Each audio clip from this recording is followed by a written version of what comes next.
What's up, you guys? This is Spence with Simple Guy Outdoors.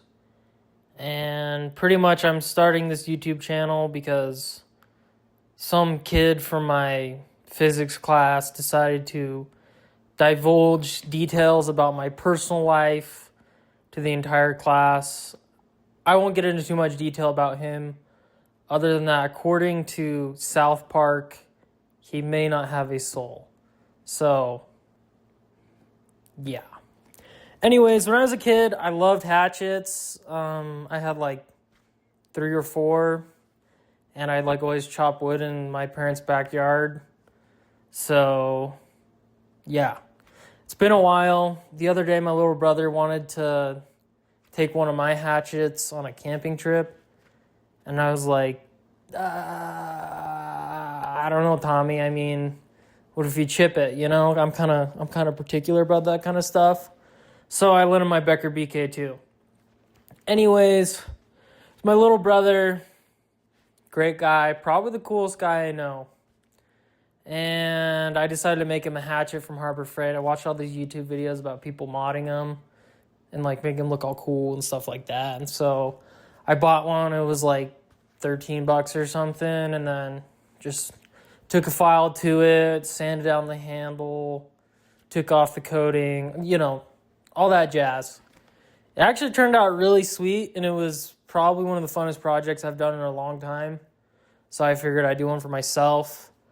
I already have like a Grancers Brooks Wildlife hatchet, so I wanted something like a little bit bigger. I also have like a big, like a kind of a boy's axe that's Holtz Brooks my dad gave me a while ago. I need to fix the handle on it. But anyways, I wanted something in between. And I didn't really want to spend a ton of money because I'm broke. And I'm not good at being broke. So, yeah.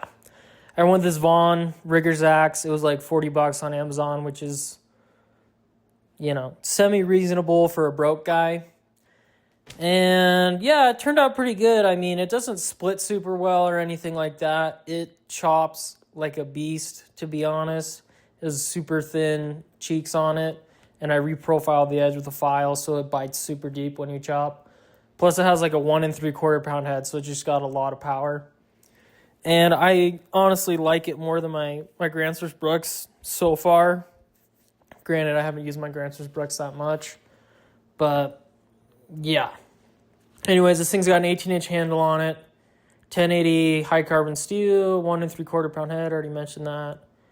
It's 48 to 52 Rockwell hardness. That's just what I got off of ChatGPT, which referenced some blade forum, so who knows. Anyways, I can tell you that it does have a little bit softer steel. It doesn't hold like a razor sharp edge, which, I don't know. To me, it's not a big deal. To you, it might be a big deal. If that's the case, don't spend $40 on an axe. That's all I can tell you. It's got a 3.5-inch cutting edge, Hickory handle. Mine came with really straight grain. Honestly, I don't think that's the case with most of them, but oh well. I mean, I got kind of lucky, I guess. It's made in the USA. Going back to the handle, there's one thing I actually really like about this hatchet is that you can get a new handle for it at like Ace Hardware for $20 or something like that, which is sweet because you can get it super easily. You don't have to pay for shipping, and it's just super accessible. With like the Swedish axes, if you break a handle, you're looking at $40 online, waiting for shipping, paying for shipping. You're looking at like $40-50, which is honestly kind of a bummer if you ask me. So that's kind of a little advantage this hatchet has. Yeah, it's got a super thin profile. It doesn't split that well. Well, I don't know. I shouldn't say it like that. It splits pretty well, but if you use like a smaller hatchet with a heavier wedge, it's going to split better. So if you need a split wood, it'll do it, but it's not, you know, it's not like made for that. It's really made for construction, but you know, I'm just trying stuff out. Anyways, what I usually do is I just make like a little wedge, and then I'll chop into the wood. It'll go in deep enough because of the thin blade, and then I'll just take the wedge and I'll smack it with the wedge, which is actually super easy because it has a hammer pull on the back, and it has like the waffle cuts into it, so it grips the wedge really well. So honestly, doing it that way, like it's super easy to split wood. I have to roll on some footage of me chopping that log, but this thing chops super good. And it only chops super good because I reprofiled it. Like the way I got it, it wasn't, it didn't have like a very thin bit, it had like a pretty blunt edge. So you're going to have to do some work to it with like a file or a belt sander, which would be way quicker and probably a little bit better. So yeah, you do a little bit of work to it, it'll chop really well. I chopped like this big, it was like 12 or 13 inch piece of like spruce or Douglas fir the other day that was super dry. And it didn't have like a ton of knots in it or anything, but I mean, that's a pretty big piece of wood if you ask me. And, I got through it. It took me like probably half an hour, but it was really fun because this thing just sinks into the wood really well.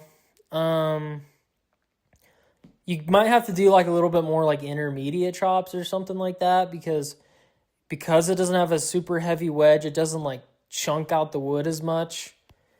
But personally, I think it still chops really well. So, yeah, as far as like limming, if you don't know what limming is, where you just like cut down a tree or there's a down tree and you just cut off all the little limbs or sticks on the side. This thing would be absolutely perfect for that because it just bites super deep and it can go through a branch in like one foul swoop. So if you're like looking to trim stuff in your yard or I don't know, cut like some bushes or something like that, this thing is the ticket. Like, well, I don't know. You could use a saw too, but this thing's pretty sweet and it's a lot more fun than using a saw. So yeah, just take that for what it's worth. Talked about edge retention. It's okay. It's not amazing. It's a $40 axe. It's not amazing, but if you chop some stuff up, you'll be able to take a stick and make some little feather stick curls on there, which, for me, that's pretty good. Like, honestly, I'm not going to be using an axe to be like making notches and stuff. And if you wanted to, you could do it with this axe, but it's not ideal. It's not ideal. So, stick to like a Mora knife or your pocket knife or whatever for doing that kind of stuff. But yeah, one of the things that I want to talk about, I have like this hypothesis about splitting wood. So as you can see in the video, at one point I take the hatchet, I flip it over and I slam the wood onto like the hatchet blade as the pole hits the log. My theory with this is that when you do that, since the pole is harder, it creates more of an elastic collision than when you hit the wood on wood. So it kind of retains some of the kinetic energy and it just has more pop to it. Plus, like, you're not holding the handle with a death grip, so it creates like a little bit of rotation, which splits the wood really well. If you don't really know what I'm talking about, you can watch like Buck and Billy Ray. He talks about like the flick, which I'm a personal believer in the flick. I think the flick is awesome. I've done it a few times with bigger axes. I don't know if it's really a hatchet technique, but with like a splitting axe, it works super well. So, yeah.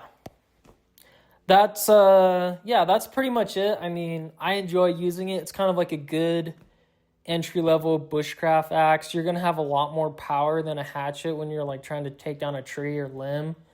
So I think it's kind of a cool budget option, but I would say that it's like more of a project axe. It's not like one that you just buy it, take a file to it and a stone, and then you just go out and chop wood. I did have to put some work into it.